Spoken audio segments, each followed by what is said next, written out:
한밤중의 비명소리. 심플론 오리엔트 특급은 그날 저녁 8시 45분에 베오그라드에 도착했다. 9시 15분에 다시 출발할 예정이었다. 푸아로는 플랫폼으로 내려왔다. 하지만 바깥에 오래 머무르지는 않았다. 너무나 추웠기 때문이다.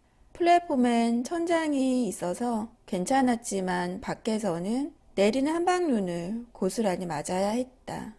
그는 객실로 돌아왔다. 플랫폼에 서서 몸을 덮으려고 발을 동동 구르고 손을 휘젓고 있던 차장이 푸아로에게 말을 걸어왔다. 선생님, 짐을 옮겨 놓았습니다. 부쿠씨가 쓰시던 1호실입니다. 그러면 부쿠씨는 어디에 있습니까? 그분은 방금 연결된 아테네에서 온 객실로 옮기셨습니다. 푸아로는 친구를 찾아갔지만 부쿠는 푸아로의 항의를 가볍게 물리쳤다. 별거 아니에요. 정말 별거 아닙니다. 난 이쪽이 훨씬 편해요. 당신은 영국까지 가야 하니까 칼레로 가는 객차에 있는 게 더 나아요. 난 이곳에서 평화롭게 잘 지내고 있습니다. 이 객차는 나와 그리스인의 의사를 제외하면 텅텅 비었거든요. 그나저나 정말 대단하죠. 지난 몇 년 동안 이런 폭설은 없었다고 하더군요. 발이 묶이지 않기나 바랍시다. 그런 일이 벌어지면 좋을 건 하나도 없으니까요. 9시 15분 정각에 기차는 역에서 출발했다. 기차가 출발하고 잠시 후 푸아로는 친구에게 잘잘한 인사를 하고 일어서서 통로를 따라 식단차 바로 앞칸인 자신의 객실로 돌아왔다. 여행 이튿날째가 되자 사람들 사이의 서먹함이 사라졌다. 아르버스너 대령은 그의 객실 앞에 서서 맥킨과 이야기를 나누고 있었다. 맥킨은 푸아로를 보자 하던 말도 잊을 정도로 놀랐다. 아니 세상에, 전 선생님이 떠난 줄 알았습니다. 베오그라드에서 내린다고 하셨기에요. 푸아로가 미소를 지으며 말했다. 당신이 내 말을 잘못 이해한 모양입니다. 아, 이제 기억납니다. 우리가 막 이야기를 하려던 참에 기차가 이스탄불에서 출발했죠. 하지만 짐도 없어졌지 않습니까? 다른 객실로 옮겼을 뿐입니다. 아, 그렇군요. 그는 아르버너가 다시 말하기 시작했고 푸아로는 통로를 따라 걸어갔다.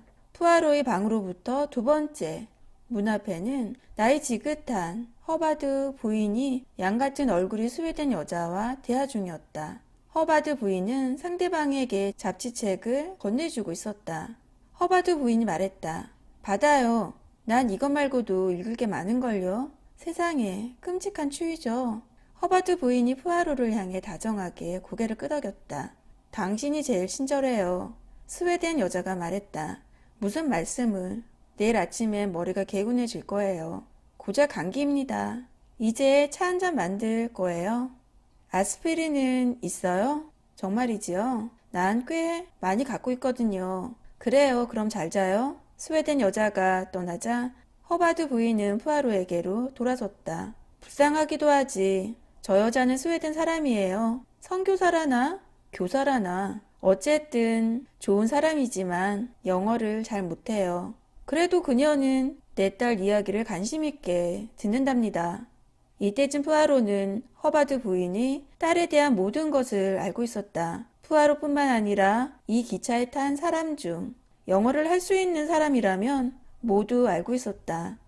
허바드 부인과 그녀의 남편이 어떻게 해서 스미느라에 있는 커다란 미국 대학의 교수가 되었는지, 허바드 부인이 이 첫 번째 동양 여행이 어떠했는지, 허바드 부인이 터키인들과 그들의 도로 상황에 대해 어떻게 생각하는지도. 연문이 열리고 마르고 창백한 얼굴이 남자 하인이 걸어놓았다. 푸아로는 객실 안에 라쳇이 침대에 앉아있는 걸 흘긋 볼 수 있었다. 라쳇 역시 푸아로를 보았고 그 순간 라쳇의 얼굴이 분노로 일그러졌다.